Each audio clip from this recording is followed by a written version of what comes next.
masuk pada kesimpulan dari masing-masing metode penelitian. Yang pertama yaitu pengertian metode penelitian fenomenologi.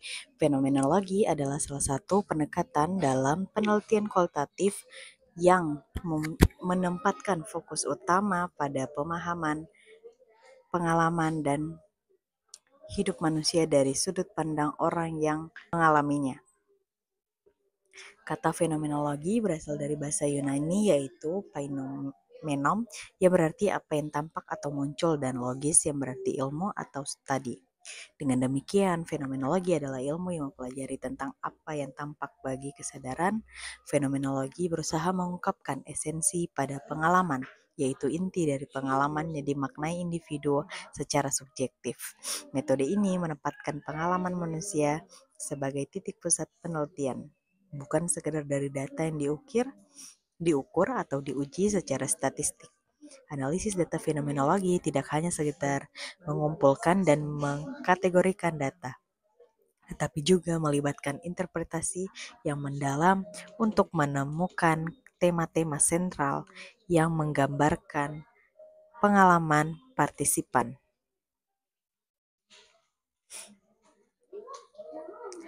Fenomenologi berasal dari gagasan Edmund Husserl 1859-1938 yang mengembangkan prinsip bahwa untuk memahami realitas kita harus kembali ke das Ding sich dengan thing itself. Prinsip-prinsip utamanya meliputi yang pertama yaitu epoch atau bracketing. Peneliti harus menahan atau mengesampingkan asumsi, pandangan, dan pengalaman pribadi agar tidak mempengaruhi interpretasi data. Ini dilakukan untuk menjaga subjektivitas dan keterbukaan terhadap pengalaman partisipan. Yang kedua yaitu intentionalitas. Setiap pengalaman manusia selalu diarahkan pada sesuatu. Oleh karena itu, analisis harus menangkap makna yang dituju oleh subjek terhadap fenomena yang akan dialaminya. Yang ketiga yaitu reduksi. Fenomenologis proses menyaring data untuk menemukan hakikat atau esens dari suatu pengalaman. Ini dilakukan melalui tahap-tahap refleksi yang mendalam dan berulang-ulang. Yang kedua yaitu tujuan dan manfaat. Analisis data fenomenologi. Yang pertama untuk menggali esensi pengalaman manusia. Yang kedua untuk mendapatkan pemahaman tentang bagaimana individu memberi makna pada pengalamannya. Yang ketiga untuk menyajikan gambaran yang jujur dan valid mengenai pengalaman manusia yang dapat digunakan untuk pengembangan teori atau praktik. Yang selanjutnya yaitu langkah-langkah teknik analisis data dalam penelitian fenomenologi. Yang pertama yaitu membiasakan diri dengan data. Penelitian mulai dengan membaca seluruh transkrip wawancara atau dokumen secara berulang-ulang tanpa menghakimi. Tujuannya adalah untuk merasakan secara intuitif secita dan isi pengalaman yang disampaikan narasumber. Pada tahap ini, peneliti mulai menuliskan catatan refleksi yang bersifat deskriptif dan pribadi untuk menangkap kesan pertama dan hal-hal penting yang muncul. Yang kedua, menandai unit makna. Langkah berikutnya adalah mengidentifikasi potongan-potongan teks atau kalimat, frasa, atau pernyataan yang mengandung makna penting terkait pengalaman yang sedang diteliti. Potongan ini disebut unit makna. Peneliti biasanya memberikan kode atau label untuk setiap unit makna. Misalnya, kata kunci yang menggambarkan inti pengalaman. Yang ketiga yaitu mereduksi dan mengkategorikan kode setelah mendapatkan banyak unit makna. Peneliti mengelompokkan kode-kode yang memiliki keterkaitan atau kesamaan makna menjadi kategori atau tema yang lebih luas. Kategori ini merupakan representasi konsep yang muncul dari data dan mulai memperlihatkan pola dalam pengalaman para peserta. Yang keempat yaitu menganalisis dan menafsirkan tema setiap kategori. Kemudian dianalisis untuk menemukan makna yang lebih mendalam, termasuk hubungan antar tema, variasi pengalaman, dan konteks yang mempengaruhi. peneliti berusaha untuk menafsirkan makna esensial pengalaman yang bersifat universal bagi peserta tanpa menghilangkan keberagaman individual. Selanjutnya yaitu teknik analisis metode etnometodologi. Etnometodologi adalah sebuah pendekatan dalam ilmu sosial yang pertama kali dikembangkan oleh Harold Gavinkel pada tahun 1960-an. Pendekatan ini bertujuan untuk mengungkapkan bagaimana individu dalam kehidupan sehari-hari. Mereka membentuk dan memelihara struktur sosial melalui tindakan dan interaksi mereka. Etnometodologi berfokus pada praktik sosial yang tidak terlihat, yaitu tindakan atau perilaku yang dilakukan tanpa disadari oleh individu, namun sangat penting dalam membentuk aturan dan norma yang berlaku pada masyarakat. Pendekatan ini menantang metodologi tradisional dalam ilmu sosial yang cenderung lebih struktur dan mengabaikan praktik sosial sehari-hari. Sebagai salah satu pendekatan yang bersifat fenomenologis, etnometodologi tidak hanya bertujuan untuk mengidentifikasi pola dalam interaksi sosial, tetapi juga untuk memahami cara orang biasa, bukan ahli teori sosial, melihat, memahami, dan memberi makna terhadap dunia sosial mereka. Oleh karena itu, etnometodologi berfokus pada pengalaman dan perspektif individu yang memungkinkan pemahaman tentang cara individu merespon dunia mereka tanpa perlu mengandalkan teori sosial yang telah mapan. Teori etnometodologi berakar pada fenomenologi yang berfokus pada pengalaman subjektif manusia. Etnometodologi mengakui bahwa individu memiliki pemahaman tentang dunia sosial mereka yang dibentuk melalui interaksi dengan orang lain, serta melalui interpretasi mereka terhadap dunia sosial tersebut. Dalam konteks ini, etnometodologi menolak pemikiran bahwa dunia sosial adalah sesuatu yang dapat dipahami hanya melalui kategori teoritis yang telah ditentukan sebelumnya. Sebaliknya, etnometodologi menekankan pada pentingnya pemahaman yang muncul dari praktik sosial sehari-hari dan dilakukan oleh individu. Gavinkel menyatakan bahwa masyarakat merupakan hasil dari interaksi sosial yang terus-menerus dibangun dan dipertahankan. Setiap individu berperan dan membentuk struktur sosial ini melalui tindakan-tindakannya, dan tindakan ini sering bersifat otomatis tanpa disadari sepenuhnya oleh individu yang melakukannya. Oleh karena itu, etnometodologi bertujuan untuk menggali cara individu membuat dunia sosial mereka sendiri dalam kehidupan sehari-hari, serta bagaimana dunia sosial ini dipahami dan diterima oleh anggota masyarakat. Adapun teknik analisis dalam etnometodologi, yaitu etnometodologi melibatkan berbagai teknik analisis yang berfokus pada pengamatan terhadap praktik sosial yang terjadi dalam kehidupan sehari-hari. Teknik ini bertujuan untuk menggali bagaimana individu memahami dunia mereka dan bagaimana struktur sosial tercipta melalui interaksi tersebut. Berikut adalah beberapa teknik utama dalam analisis etnometodologi. Yang pertama, analisis dokumentasi. Analisis dokumentasi dalam etnometodologi melibatkan pengamatan terhadap dokumentasi atau bukti yang dihasilkan dari interaksi sosial. Dokumen yang dimaksud dapat berupa percakapan, catatan tertulis, foto, rekaman video, atau data lainnya yang mencerminkan aktivitas sosial. Dalam teknik ini, peneliti berusaha untuk mengidentifikasi bagaimana individu menyusun dan mengatur informasi dalam komunikasi mereka, serta bagaimana makna dibentuk dan dipahami dalam konteks sosial tersebut. Yang kedua yaitu eksperimen sosial atau Breismin Experiments. Salah satu kontribusi terkenal Gavinkel dalam etnometodologi adalah eksperimen sosial yang dikenal dengan nama Breaching Experiments. Eksperimen ini dilakukan untuk melanggar norma-norma sosial yang dianggap tidak terlihat dalam masyarakat untuk melihat bagaimana individu bereaksi terhadap pelanggaran tersebut. Tujuan dari eksperimen ini adalah untuk menunjukkan bahwa norma sosial seringkali tidak disadari tetapi tetap menjadi bagian integral dari interaksi sosial. Selanjutnya yaitu ada etnoanalisis. Etnoanalisis berfokus pada cara individu menciptakan makna dari situasi sosial mereka. Teknik ini lebih mendalam dibandingkan dengan analisis percakapan mereka karena tidak hanya menilai apa yang dikatakan tetapi juga bagaimana makna dibentuk oleh individu dalam konteks sosial yang lebih luas. Etnoanalisis memeriksa interaksi secara detail untuk mengungkapkan bagaimana struktur sosial yang lebih besar dipengaruhi oleh praktik sehari-hari. Selanjutnya yaitu teknik analisis data metode etnografi.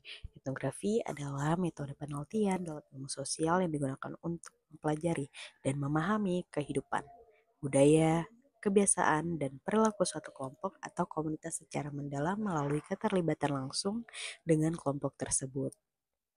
Etnografi berasal dari kata Yunani ethnos atau bangsa ataupun suku, dan graperhin menulis sehingga secara harfiah menulis tentang suatu bangsa atau kelompok masyarakat. Etnografi sebagai metode tertua dalam riset kualitatif sangat penting untuk penelitian-penelitian sosial yang punya beberapa karakteristik. Yang pertama, menggali atau meneliti fenomena sosial. Yang kedua, kasus atau sampel sedikit. Yang ketiga, dilakukan analisis data dan interpretasi data tentang arti dari tindakan manusia, human action. Etnografi mencari penjelasan baik aspek eksplisit budaya, bagaimana semua anggota menyadari dan menerima, dan elemen lainnya atau di luar kesadaran. Metode ini merupakan pendekatan favorit untuk penelitian antropologi sejak 100 tahun yang lalu, di mana umumnya bertujuan untuk mengidentifikasi peran, ritual-ritual, dan kepercayaan pada populasi yang diteliti. Morse 1992. Ada dua dasar yang dapat dipakai dalam pengumpulan data. Etnografi yaitu interpretivism dan interactionism. Interpretivism diperkenalkan sekitar tahun 1930-an sampai 1940-an, di mana menurut Scott 1967 pendekatan ini berfokus pada pengetahuan umum tentang berbagai masalah manusia. Selain itu, pendekatan interpretatif fenomenologi mencari dan mengenal diri dan kehidupan sosial dalam kelompok. Symbolic interactionism adalah pendekatan teoritis kedua yang menurut Blumer 1969 mempunyai tiga maksud. Yang pertama, seseorang bereaksi ke arah objek dan berdasarkan pada arti dari objek itu terhadap pada dirinya. Yang kedua, arti tersebut berasal dari hasil interaksi, misalnya komunikasi. Dan yang terakhir, arti dibangun melalui proses interpretif. Adapun teknik-teknik analisis etnografi, yang pertama, partisipasi adalah keadaan di mana peneliti dapat dijadikan dirinya sebagai alat untuk memperjelas data pada proses pengumpulan data dalam melihat respon subjek melalui kehadiran penelitian dan merespon peneliti pada konteks. Bias dan subjektivitas adalah risiko yang bisa terjadi. Yang kedua, observasi dan partisipan merupakan bagian utama dari metodologi. Ini adalah proses di mana sebagai peneliti fokus adalah dirinya sendiri secara keseluruhan dalam situasi sosial. Dengan demikian, peneliti akan lebih dekat dengan mereka atau informan ketika mereka berespon. Hanya mendengar apa yang mereka katakan tetapi mengambil semua dari yang respon terkecil mereka terhadap situasi. Goffman 1989. Peneliti dianjurkan untuk mempertimbangkan elemen pelaku, pengetahuan, dan semua yang membantu memperjelas. Wawancara untuk etnografi bertujuan untuk menemukan arti budaya yang terjadi pada grup sosial, terutama interaksi, konteks sosial, dan instruksi sosial dari pengetahuan. Adapun analisis kultural merupakan titik masuk dari etnografi dan elemen akhir dari observasi partisipan. Ancaman yang terjadi dalam observasi dan wawancara ditutup dengan pemahaman aktivitas, budaya, dan proses yang ditulis dalam catatan. Lengkap, fokus, observasi dan observasi yang seleksi atau wawancara, analisa, dan tema kultur. Masuk pada prinsip etika dalam etnografi, saya akan menjelaskan satu saja, yaitu informan consents atau persetujuan tertulis atau lisan. Pastikan informan memahami tujuan penelitian, cara data akan digunakan, dan hak mereka untuk menarik diri. Yang kedua yaitu kerahasiaan dan anonimitas jika data sensitif diberikan pseudonim pada individu atau lokasi dan simpan data dengan aman. Yang keempat yaitu teknik analisis data metode hermeneutika. Metode kualitatif dan penelitian interpretatif seringkali mengandalkan analisis hermeneutika yang mengandung asumsi bahwa fenomena dalam dunia sosial hanya dapat dipahami dalam konteks sejarah dan budaya yang lebih luas di sekitarnya. Analisis data yang dihasilkan dari pertimbangan penuh hermeneutika memiliki potensi besar dalam bidang seperti sosiologi, antropologi, budaya, dan sosial, psikologi teoritis dan filosofis, dan bidang-bidang yang lebih terapan seperti penelitian dan pendidikan keperawatan untuk mengetahui tentang metode hermeneutika lebih dalam. Saya akan memberikan teman-teman pembahasan mengenai konsep umum hermeneutika, perannya dalam menginformasikan metode kualitatif, dan pentingnya filsafat hermeneutika dalam proses penelitian kualitatif. Apa sih hermeneutika itu? Dalam bentuknya yang paling sederhana, hermeneutika muncul sebagai teori dan metodologi penafsiran, khususnya teks dan konteks simbolik. Tradisi hermeneutika yang berakar pada tradisi filsafat kuno telah berkembang menjadi landasan dalam ilmu-ilmu humaniora dan ilmu-ilmu sosial. Perkembangan historis hermeneutika dapat ditelusuri kembali ke penggunaan awalnya dalam menafsirkan kitab suci agama dan teks-teks hukum. Seiring berjalannya waktu, hermeneutika berkembang melalui batas-batas tersebut, berubah menjadi sebuah kerangka kerja yang komprehensif untuk memahami tidak hanya teks-teks tertulis, tetapi juga narasi lisan, fenomena budaya, dan bahkan praktik-praktik sosial. Perkembangan ini mencerminkan pengakuan yang semakin besar terhadap kompleksitas dan multidimensi pemahaman dan komunikasi manusia. Inti dari hermeneutika adalah konsep lingkaran hermeneutika. Ide dasar ini menyatakan bahwa pemahaman sebuah teks atau ekspresi simbolis melibatkan interaksi dinamis antara interpretasi komponen-komponen individual dan pemahaman secara langsung dan secara keseluruhan. Sebagai contoh, ketika menafsirkan sebuah novel, pemahaman seseorang terhadap suatu bab diperkuat oleh konteks yang lebih luas dari keseluruhan narasi. Dan pemahaman yang menyeluruh ini pada gilirannya mempengaruhi interpretasi setiap bab. Proses melingkar ini menggarisbawahi sifat pemahaman yang berulang, di mana setiap langkah menginformasikan dan diinformasikan oleh langkah-langkah lainnya. Hal ini menentang gagasan penafsiran yang linear dan langsung. Sebaliknya, menunjukkan bahwa pemahaman kita pada dasarnya bersifat subjektif dan dipengaruhi oleh prasangka dan konteks spesifik dari teks. Kontribusi Hans-Gerd Gadamer telah menjadi kunci dalam membentuk hermeneutika modern. Hermeneutika filosofis Gadamer memperluas disiplin ilmu ini lebih dari sekedar penafsiran tekstual, menempatkannya sebagai aspek fundamental dari eksistensi manusia. Proses ini secara inheren dipengaruhi oleh konteks historis dan prasangka penafsiran. Hermeneutika Gadamer menekankan peran sejarah dan budaya dalam membentuk pemahaman ilmiah dan pengetahuan tentang dunia sosial. Mayoritas sifat subjektif dan situasional dari semua penafsiran kayaknya mengingatkan kita bahwa interpretasi kita selalu diwarnai oleh latar belakang sejarah dan budaya. Dengan demikian, pemahaman bukan hanya tentang mengartikan teks atau simbol, tetapi juga tentang refleksi diri dan mengakui bias kita sendiri.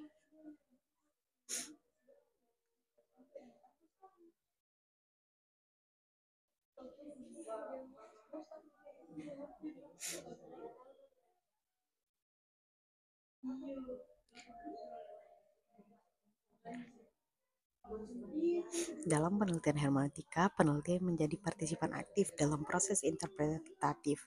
Keterlibatan ini didasarkan pada pemahaman bahwa interpretasi bukanlah tindakan yang netral atau subjektif, tetapi dipengaruhi oleh latar belakang historis dan budaya peneliti itu sendiri, serta kerangka teoritis mereka.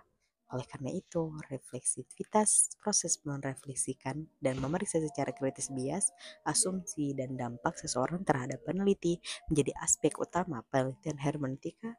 Penelitian terlibat dalam lingkaran hermeneutika bergerak maju mundur antara bagian-bagian dan keseluruhan teks atau fenomena yang mereka pelajari, yang memungkinkan pemahaman mereka berkembang secara berulang.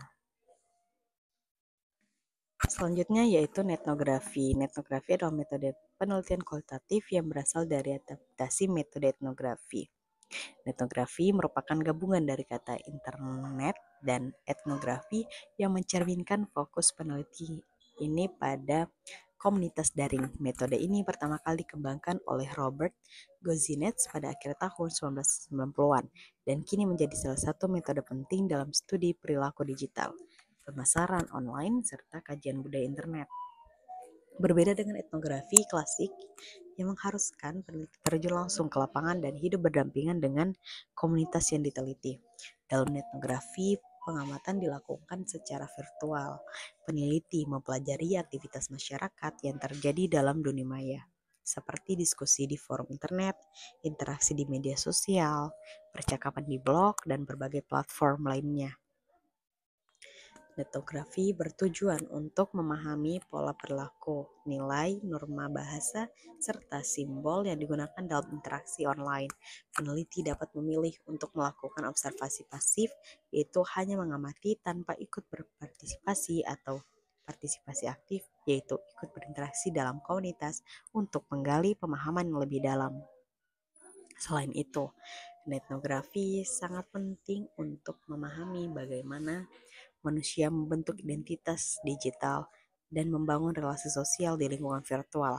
Melalui metode ini, peneliti dapat mengungkap persepsi konsumen terhadap produk, menelusuri dinamika tren sosial, serta memetakan kebiasaan masyarakat di dunia maya. Namun, seperti metode penelitian lainnya, etnografi juga menuntut peneliti untuk menjaga etika penelitian digital. Peneliti harus menghormati privasi, tidak menyebarluaskan data sensitif, dan menjaga kerahasiaan identitas para partisipan. Singkatnya, etnografi adalah metode yang memungkinkan peneliti mempelajari budaya digital dengan cara yang lebih relevan, efisien, dan akurat dibandingkan dengan pendekatan penelitian tradisional. Adapun tujuan penelitian etnografi. Etnografi bertujuan dilakukan untuk berkaitan dengan pemahaman perilaku dan budaya digital. Yang pertama yaitu memahami budaya digital. Peneliti etnografi bertujuan untuk mempelajari bagaimana budaya digital dibentuk dan dikembangkan di dalam komunitas online. Setiap komunitas digital memiliki nilai, norma, bahasa, dan aturan sendiri yang unik. Misalnya, budaya komunitas gamer akan berbeda dengan budaya komunitas penggemar skincare atau komunitas pecinta fotografi. Yang kedua yaitu menganalisis pola perilaku pengguna. Etnografi memungkinkan peneliti untuk mempelajari bagaimana pengguna internet berinteraksi, bagaimana mereka membuat keputusan, dan bagaimana mereka mengekspresikan pendapat. Dalam platform seperti Instagram atau TikTok, pola penggunaan hashtag, cara berkomentar, hingga gaya berkomunikasi menjadi bagian penting dari perilaku digital yang bisa dianalisis. Selanjutnya yaitu mengidentifikasi kebutuhan dan harapan komunitas. Dengan mempelajari percakapan, diskusi, dan keluhan yang muncul dalam komunitas online, peneliti dapat mengetahui bagaimana yang belum terpenuhi atau harapan yang dimiliki oleh anggota komunitas. Hal ini sangat bermanfaat dalam pengembangan produk, layanan, atau strategi komunikasi yang lebih tepat sasaran. Yang selanjutnya yaitu menggali wacana dan opini publik di media digital. Etnografi juga digunakan untuk mengkaji bagaimana opini publik terbentuk dan sebar di internet. Dengan menganalisis komentar, postingan, dan diskusi online, peneliti dapat memetakan perspektif manusia terhadap isu sosial, produk, layanan, atau peristiwa tertentu. Yang terakhir yaitu memahami pembentukan identitas digital. Identitas digital adalah bagaimana seseorang menampilkan dirinya di dunia maya. Etnografi bertujuan untuk memahami bagaimana seseorang membentuk persona online, memilih komunitas tertentu, dan mengekspresikan kepribadian melalui akun media sosial, blog, atau forum diskusi. Itu dia penyampaian saya terkait mitografi. Teman-teman, terima kasih telah menonton videonya. Terima kasih sudah ngikutin dari part 1 sampai part terakhir ini. Semoga yang saya berikan bisa menambah ilmu buat teman-teman. Jangan lupa untuk tetap like, comment, share, dan subscribe. Bye-bye.